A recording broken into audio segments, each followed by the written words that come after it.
नमस्कार मंडळी, welcome back to my channel. मी शिवानी तुम्हा सर्वांचं माझ्या यूट्यूब चॅनलवर अगदी मनापासून स्वागत करते. तर आज आपण दुधीची मस्तपैकी एक वेगळी आणि भन्नाट रेसिपी करतो.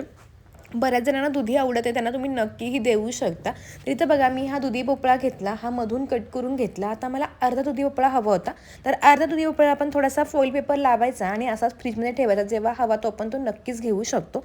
आता ह्यातला थोडासा दुधी भोपळा खाऊन बघायचा. मी तुम्हाला ह्याआधी पण बऱ्याच व्हिडिओमध्ये सांगितले, दुधी भोपळा असू दे किंवा दोडका असू दे, तो आपण नेहमी खाऊन चेक करायचा. जो गोडसर असेल तर तो भाजी करण्यासाठी योग्य असतो, कडू असेल तर तो अजिबात योग्य नसतो.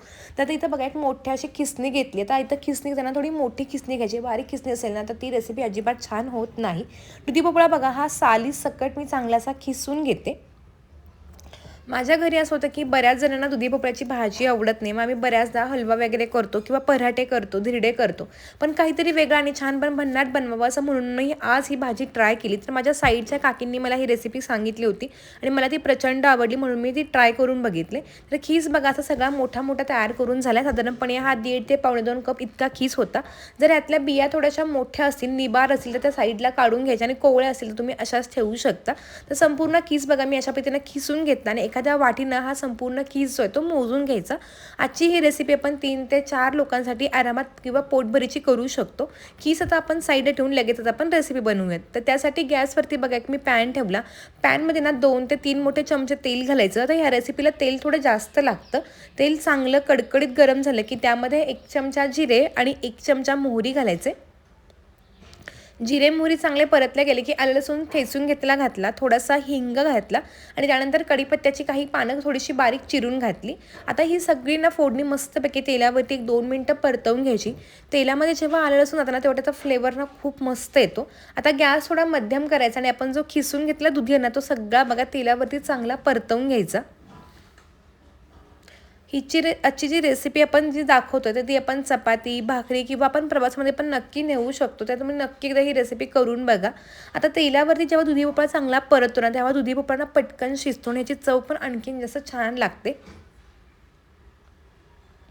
जर तुम्ही ही रेसिपी आधी बनवत असाल आणि तुम्हाला जर ह्या रेसिपीचं प्रॉपर किंवा अगदी परफेक्ट नाव जे आहे ते माहिती असेल, तुम्ही मला नक्की कमेंट करून पण सांगा.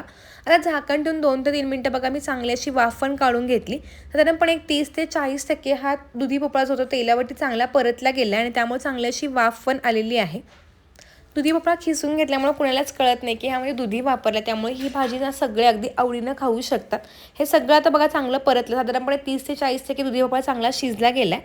आता ह्यामध्ये बघा मी पाऊण वाटी इतकं डाळीचं म्हणजे बेसनचं पीठ घेतलेलं आहे. साधारणपणे 1.5 ते पावणे 2 वाटी खीसाठी मी बरोबर निम्म इतकं मी हे डाळीचं पीठ वापरले. आता त्यामध्ये ना आपण थोडीशी धने पावडर टाकूयात.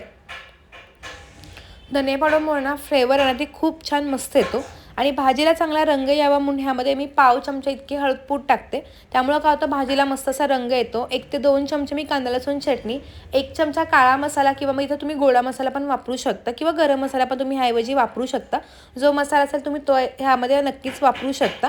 आता ह्यामध्ये चवीनुसार मीठ घालायचं आणि हे सगळं बघा चांगलं असं मिक्स करून घ्यायचं.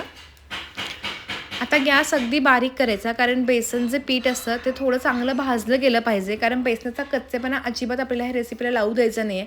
कारण जर कच्चापणा असेल तर भाजी खाताना अजिबात चव चांगली येत नाही. त्यामुळे ही गोष्ट नेहमी लक्षात ठेवा की जेव्हाही आपण बेसन घालतो तेव्हा तो गॅस अगदी बारीक करून घ्यायचा आणि ह्यामध्ये सगळं चांगलं मिक्स करत जायचं.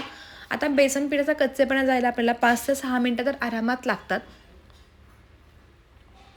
ही भाजी ना भाकरीसोबत मला खायला खूप आवडते. अजिबात वाटतही नाही की यामध्ये दुधी भोपळा, आपण नेहमी दुधी भोपळ्याची चिरून भाजी करतो, पण त्या भाजीपेक्षा थोडीशी वेगळी चव लागते. बरेच जण यांना दुधी भोपळ्याचं भंगराळं म्हणतात, कारण भंगराळं म्हणजे थोडंसं मोकळं मोकळं, जसं आपण महाराष्ट्रामध्ये आपण मोकळा पिठलं किंवा मोकळा झुणका करतो तो अगदी सुटा सुटा असतो. त्या पद्धतीनं हा दुधी भोपळ्याचं भंगराळं म्हणजे मोकळा मोकळा होणार किंवा दुधी भोपळ्याचा हा मोकळा झुणका तयार होतो. खायला खूप छान लागतो. साधारणपणे हा 2 दिवस आरामात टिकतो पण. त्यामुळे तुम्ही नक्की ही रेसिपी करा. ह्यामध्ये आपण अजिबात कांदा वगैरे काही वापरलं नाही आहे. मी एकसारखं बघा परतत परतत हे बेसन पिठाने हे चांगलं भाजून घेते. बेसनाचा खमंगपणा यायला सुरुवात व्हायला पाहिजे, म्हणजे हा जो झुणका ना तो अगदी मस्त होतो.